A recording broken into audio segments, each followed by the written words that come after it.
kasih pemirsa Anda kembali menyaksikan Kominfo Newsroom. Pemirsa, pencemaran air secara sederhana dapat diartikan adanya perubahan keadaan suatu tempat penampungan air. Pencemaran ini menjadi salah satu permasalahan lingkungan yang cukup serius karena menyangkut hajat hidup orang banyak.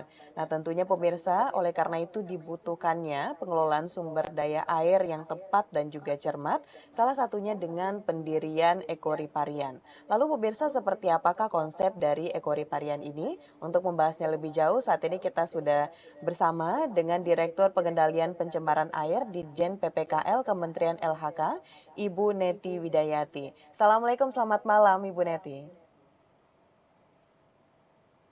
Selamat malam Waalaikumsalam, Ibu. selamat malam Mbak. Baik, Ibu Neti, terima Selamat kasih banyak sudah malam. bergabung di Kominfo Newsroom pada malam hari ini.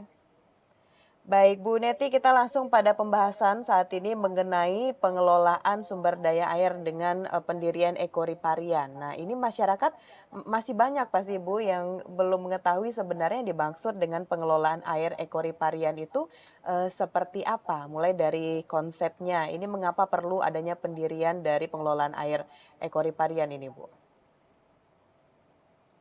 Ya, mungkin perlu kami jelaskan terkait ekoriparian itu apa ya. Ekoriparian itu eh, pemanfaatan sepadan sungai atau rawa atau danau yang biasanya lahan yang ditinggalkan seperti itu menjadi tempat wisata edukasi. Seperti itu, Mbak. Jadi ini lebih ke pemanfaatan sepadan untuk wisata edukasi lingkungan. Mm-mm. Seperti itu, Mbak. Baik, berarti memanfaatkan tempat atau lingkungan yang sudah tidak digunakan lagi, begitu Bu ya? Ya, biasanya kan di sepadan sungai itu ada lahan-lahan yang ditinggalkan dan Mm-mm. kadang menjadi tempat pembuangan sampah bagi masyarakat. Nah, itu kemudian kita manfaatkan dijadikan tempat wisata edukasi lingkungan dan tanpa mengganggu ekosistem antara ekosistem darat dan sungai seperti itu. Baik, lalu sebenarnya mengapa harus ekoriparian ini Bu? Kenapa kita harus mengedepankan konsep atau pembangunan dari ekoriparian ini dibandingkan dengan beberapa metode yang lainnya? Sebenarnya ekoriparian ini kan pembangunan sarana atau prasarana untuk menurunkan beban pencemaran. Jadi kalau kita lihat sekarang, mungkin di rumah Mbak juga ya, Mm-mm. kalau black water mungkin disimpan di septic tank seperti itu. Nah, yang grey water dari mandi, cuci, itu rata-rata kan langsung ke saluran air menuju ke sungai tanpa diolah.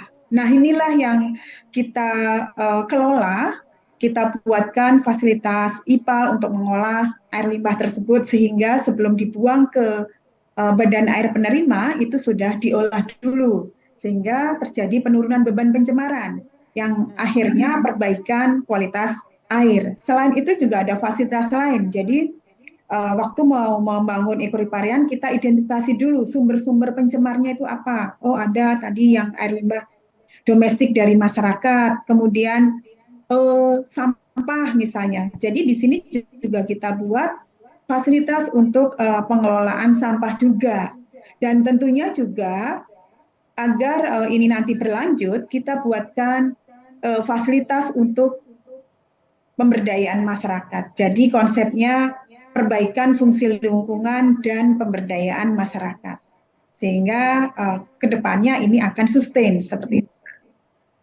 Berarti diperjelas lagi Bu Neti, pembangunannya itu adalah di pemukiman, di antara pemukiman penduduk ya Bu ya, bukan hanya di muara sungai seperti itu Bu. Ya, karena kita mengolah dari sumbernya ya. Mm-mm. Sehingga kalau di muara itu, kalau dari sumbernya berarti hanya penduduk yang di muara, seperti itu ya. Oke. Mm-mm. Eh, Ya, jadi ini mengolah dari sumbernya. Jadi di antara penduduk itu biasanya ada selokan yang menuju ke sungai, yang selokan tadi atau drainase itu menjadi tempat pembuangan air limbah dari masyarakat setempat seperti itu. Sehingga memang harus di antara penduduk karena langsung dari sumbernya mengolahnya. Bukan kalau di muara kan berarti yang sudah masuk ke sungai gitu ya, yang sudah ke badan air Nah, ini gitu. dari cara pengelolaannya sendiri Bu Neti apakah termasuk sulit? Lalu siapa saja lagi nih Bu yang bisa dalam melakukan pengelolaan dengan konsep ekoriparian ini Bu? Nah, karena konsepnya pemberdayaan masyarakat sehingga yang mengelola juga masyarakat. Jadi tadi saya sampaikan ada fasilitas untuk pemberdayaan masyarakat.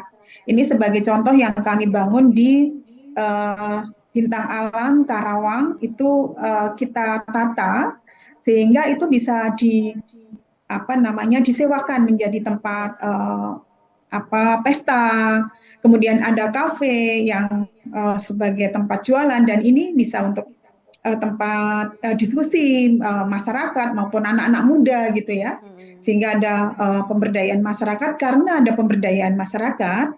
Nah, itulah untuk operasional karena di sini perlu perawatan, perlu operasional kayak listrik meskipun kami juga ada spot yang menggunakan apa solar cell, tapi tetap ada listrik yang harus kita uh, operasikan. Nah, itu perlu biaya sehingga tadi dengan pemberdayaan masyarakat maka ada beberapa yang kita sisihkan untuk operasional sehingga pengelolaannya saya rasa tidak begitu sulit gitu ya. Yang penting kan sustain karena ada biaya yang ada ekonomi yang masuk itu untuk operasional jadi bisa sustain seperti itu. Baik Kalau nggak dari ada KL, ekonomi yang masuk tentunya itu masyarakat yang lola ya keberatan seperti itu.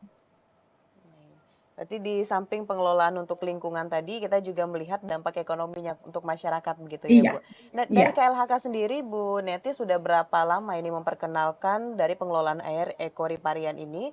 Dan setelah beberapa daerah yang kita lakukan konsep ini Bu, apakah kedepannya ada target juga dari KLHK untuk menambah daerah-daerah yang akan melakukan pengelolaan air ekoriparian ini Bu? Ya, kalau mulainya itu 2017, tapi memang progres dari kami itu sangat lamban gitu ya. Jadi sampai sekarang baru ada sekitar 14 ekoriparian yang kami bangun. Tapi tentunya karena ini ada hasil yang bisa dilihat, ini bisa menjadi contoh bagi daerah lain ataupun bahkan bagi perusahaan.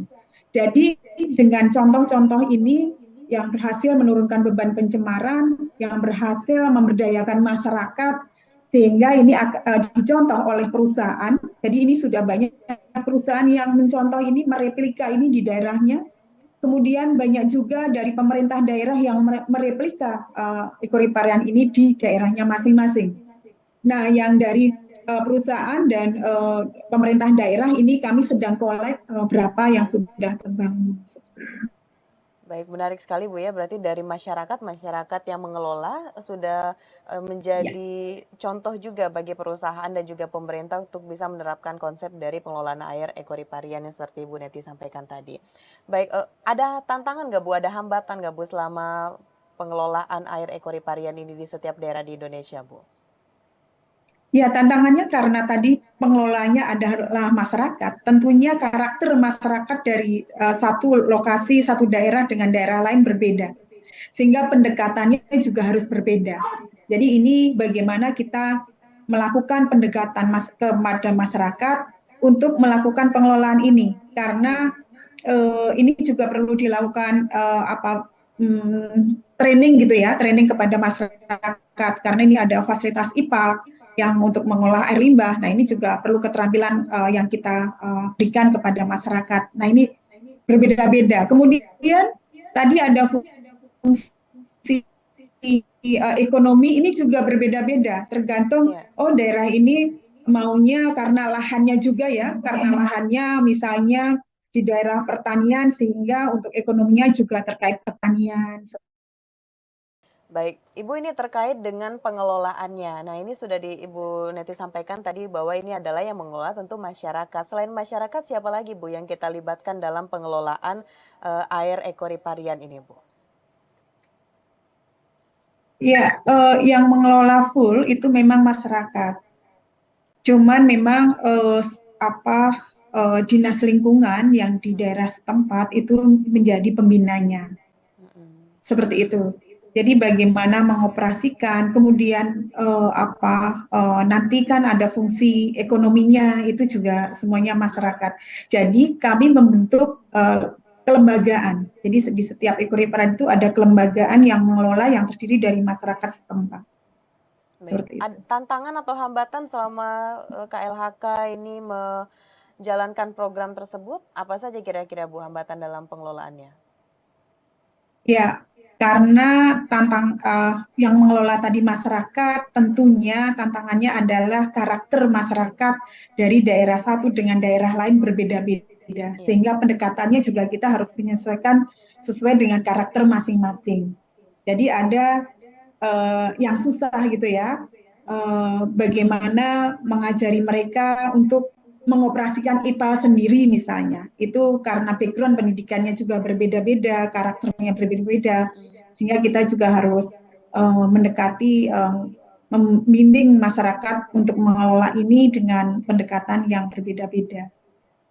Baik, Bu Neti ini sejak awal adanya sistem pengelolaan air ekoriparian ini yang dikelola juga oleh KLHK, eh, apa saja ini Bu yang sudah terlihat hasilnya dan apakah ini sudah menjadi percontohan juga itu baik mungkin dari perusahaan atau dari pemerintah daerah lainnya karena mengingat ini yang mengelolanya secara langsung adalah masyarakat setempat Bu.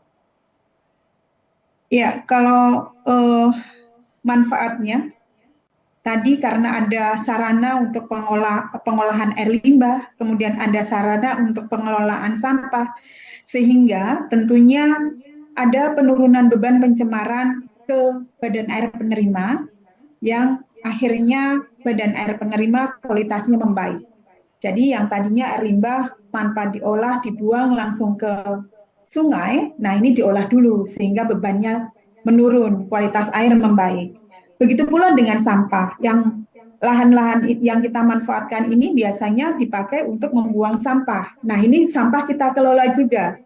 Kemudian dengan fasilitas yang bagus yang kita tata, tentunya orang sekarang malu untuk membuang sampah di situ, meskipun tadinya sebagai tempat sampah. Nah, karena menjadi fasilitas yang bagus, nah orang akan malu untuk membuang sampah di situ, sehingga lingkungan juga tentunya membaik. Selain juga nilai ekonomi, tadi sudah saya jelaskan di awal ada satu contoh ekoriparian yang kita tata secara estetikanya, nah itu menjadi sewakan untuk hajatan, kemudian di sana juga ada kafe, nah ini juga memberikan nilai manfaat ekonomi kepada masyarakat. Baik. Terakhir Bu Neti, bisakah dikatakan dengan adanya sistem pengelolaan air ekoriparian ini dapat memberikan dampak berkelanjutan seperti penurunan gas rumah kaca dan juga pencemaran sampah di sungai ini bisa jauh lebih menurun, Bu? Ya, tentunya sangat bisa ya. Ya. Tadi sampah misalnya, selama ini hanya ditumpuk gitu, ditumpuk. Nah, ada proses karena sampahnya organik, nah itu akan menghasilkan metan. Nah, dengan dikelola, tadi selain menurunkan beban emisi GRK ke lingkungan, ke udara, ini juga mengurangi sampah yang ke sungai. Kalau kita lihat sekarang dengan dibangunnya ekoriparian ini, sampah di sungai juga semakin berkurang gitu ya, hampir nggak ada lah gitu. Itu. Dan dengan ekoriparian ini yang tentunya manfaatnya baik untuk perbaikan lingkungan maupun ekonomi itu kelihatan, maka kami berharap ini bisa direplika di tempat lain, baik dilakukan oleh perusahaan ataupun oleh pemerintah daerah. Dan ini sudah banyak yang melakukan, yang mereplika ekoriparian ini yang dilakukan oleh perusahaan. Baik, berarti sekali lagi kita bisa simpulkan juga bahwa sistem pengelolaan air ekoriparian ini selain untuk memperbaiki lingkungan juga berdampak terhadap perkembangan perekonomian masyarakat. Baik Bu Neti, terima kasih banyak sudah memberikan edukasi kepada pemirsa GPR TV mengenai betapa pentingnya pengelolaan air ekoriparian ini di Indonesia. Kita akan tunggu Ibu informasi terbaru nantinya mengenai beberapa kegiatan dilakukan juga oleh KLHK. Terima kasih Bu Neti, selamat melanjutkan aktivitas. Selamat malam Ibu. Selamat malam, terima kasih Mbak. Baik. Pemirsa, itulah dialog kita bersama dengan Ibu Neti Widayati selaku Direktur Pengendalian Pencemaran Air di Ditjen PPKL Kementerian LHK. Usai jeda pariwara, kami akan kembali dengan informasi lainnya. Tetaplah bersama Kominfo Newsroom.